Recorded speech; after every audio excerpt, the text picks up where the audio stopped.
Hello friends, welcome to my channel learning skill. I am Jyoti Sikka and आज हम लोग MCQs करेंगे मल्टीपल चॉइस क्वेश्चंस रिटेल के level 2 class 10th के लिए unit 1 delivery of goods.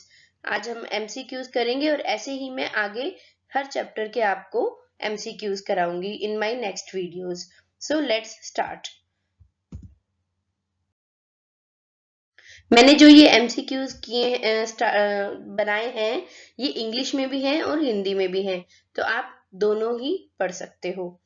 The first question is placed cashier is expected to generate report which shows that number 1 option total number of transaction done, B detail SKU wise report, C option detail tender wise report, D option all of the above. Hindi में है ये। उम्मीद की जाती है कि खजांची report उत्पन्न करेगा जिससे पता चलता है कि ऑप्शन नंबर 1 है किए गए लेन देन की कुल संख्या, बी ऑप्शन विस्तार एसकेयू वाइज रिपोर्ट, सी विस्तार से निविदा रिपोर्ट, निविदा होता है टेंडर, साथ में इंग्लिश में भी आपको मैंने इसीलिए लिखा है, डी ऑप्शन है उपरोक्त सभी। तो इसका आंसर है D all of the above, उपरोक्त सभी। सेकंड क्वेश्चन है आपका billing accuracy is most important factor for customer satisfaction, B reseller satisfaction, C purchase satisfaction और D none of the above. Billing section का मैंने आपको वीडियो भी बनाकर दिया है, आप लिंक में देख सकते हैं। तो बिलिंग सेक्शन के लिए क्या इंपॉर्टेंट होता है? Customer satisfaction, retailer satisfaction, purchase satisfaction या none of the above. Hindi में पढ़ते हैं इसी को। बिलिंग सटीकता के लिए सबसे महत्वपूर्ण कारक है ग्राहकों की संतुष्टि, पुनर्विक्रेता की संतुष्टि, सी खरीद संतुष्टि, डी उपरोक्त में से कोई नहीं। तो इसका आंसर होना चाहिए ए कस्टमर सेटिस्फेक्शन। ग्राहक की संतुष्टि सबसे इंपॉर्टेंट होती है बिलिंग एक्यूरेसी के लिए। Question number 3, most important mode of retail transportation is rail, air, road या water। रिटेल परिवहन का सबसे महत्वपूर्ण तरीका है रेल, वायु, सड़क या पानी। इसका आंसर है सी रोड, सड़क। सड़क सबसे इंपॉर्टेंट पार्ट है रिटेल का, सबसे इंपॉर्टेंट मोड है रिटेल ट्रांसपोर्टेशन का, क्योंकि ज्यादातर रिटेल के अंदर यही यूज होता है और ये कन्वीनियंट भी रहेगा। हर जगह पर आपको रोड ट्रांसपोर्ट सब जगह मिल जाएगा।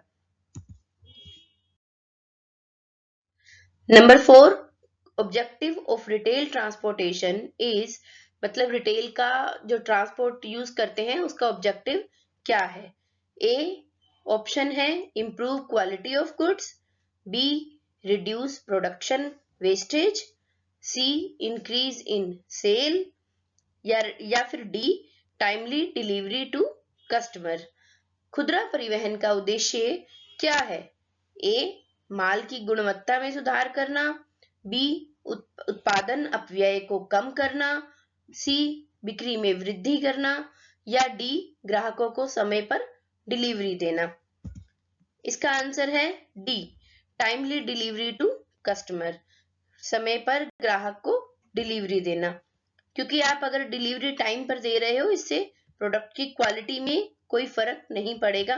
हाँ, टाइम पर डिलीवरी आप दे सकते हो जिससे कस्टमर सेटिस्फाई होगा। क्वेश्चन नंबर 5 पढ़ते हैं। This is not one of the mode of retail transportation. Retail transport का ये मेथड नहीं है। ए ईमेल, बी रोड, सी एयर, डी वाटर। यह खुदरा परिवहन के मोड में से एक नहीं है। ए ईमेल, बी सड़क, सी वायु, डी पानी। Yes, answer A is right. Email, email जो है ये ट्रांसपोर्टेशन में नहीं आता है। Number 6, loading and unloading must be. Loading और अनलोडिंग आपको पता है क्या होता है हम लोगों ने इसको चैप्टर 1 में पढ़ लिया है, आप मेरी वीडियो भी देख सकते हैं। इन सभी क्वेश्चन से रिलेटेड मैं सारी वीडियोस बना चुकी हूँ, आप चाहें तो देख सकते हैं।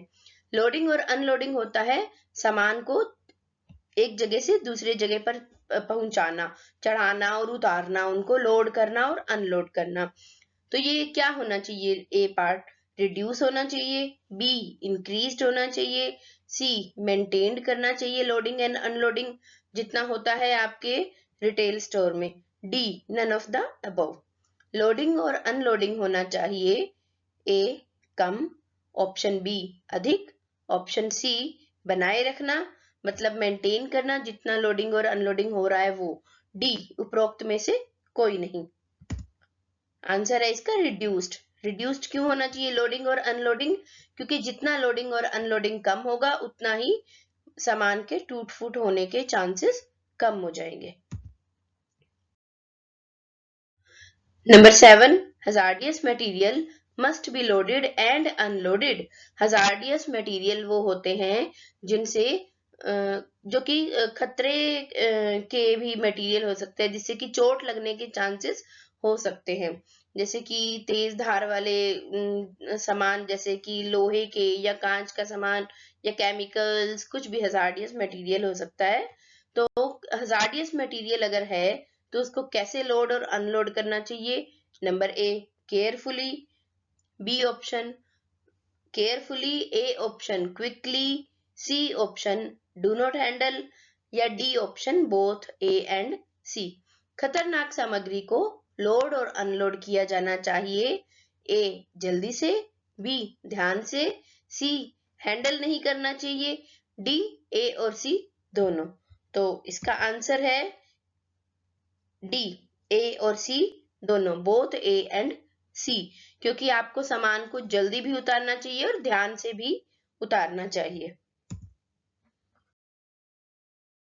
Question number 8, Walmart same day delivery called Walmart to go, that to being listed in, मतलब वॉलमार्ट टू गो उन्होंने जो ये हम दिया है स्लोगन, ये कब से दिया है? नंबर ए 5 मेट्रोज, मेट्रोज मतलब मेट्रो सिटीज की बात हो रही है यहाँ पर, B 2 metro cities, number C 3 metros, D none of the above. Walmart उसी दिन डिलीवरी जिसे वॉलमार्ट टू गो कहा जाता है में सूचीबद्ध किया जाना है, ए 5 महानगरों में, बी 2 महानगर, सी 3 महानगर या डी उपरोक्त में से कोई नहीं। तो इसका आंसर है 5 मेट्रोज। जब ये 5 महानगरों में सूचीबद्ध हुआ तभी इसको वॉलमार्ट टू गो कहा जाता है। क्वेश्चन नंबर 9 है हमारा, retail fulfilment is require the goods to be delivered at, option number A right place, B right time, C right way, D all of the above. Question number 9 को हिंदी में पढ़ते हैं। खुदरा पूर्ति के लिए आवश्यक है, यहाँ खुदरा का मतलब होता है रिटेल, खुदरा पूर्ति के लिए आवश्यक है कि सामान को यहाँ पहुंचाया जाए सही समय, सही जगह, सही तरीका या उपरोक्त सभी। तो इसका आंसर होना चाहिए answer D all of the above, उपरोक्त सभी। सामान को रिटेल में सही जगह, सही समय और सही तरीके से पहुंचाना आवश्यक होता है। क्वेश्चन नंबर 10 है, retail sale records of restricted procedures electronic और return must be kept for a minimum of, मतलब रिटेल सेल का जो रिकॉर्ड होता है वो कितने ईयर्स तक कंपल्सरी होता है इलेक्ट्रॉनिक या रिटर्न रिकॉर्ड रखना? Option number A 2 years, option B 3 years, option C 4 years, option D 5 years. प्रतिबंधित प्रक्रियाओं इलेक्ट्रॉनिक्स या लिखित के रिटेल बिक्री रिकॉर्ड होना चाहिए न्यूनतम डैश के लिए, ए 2 साल, बी 3 साल, सी 4 साल या फिर डी 5 साल। तो इसका करेक्ट आंसर है बी 3 ईयर्स। 3 साल तक रिटेल सेल का रिकॉर्ड रिटेलर को रखना कंपल्सरी होता है। क्वेश्चन नंबर 11 है द इनवॉइस और डॉक्यूमेंटेशन मस्ट इंडिकेट। इनवॉइस होता है जो आप परचेज करके आते हो घर पर, उसके लिए आपको या आप सेल करता है रिटेलर, उसको एक इनवॉइस बना के देता है।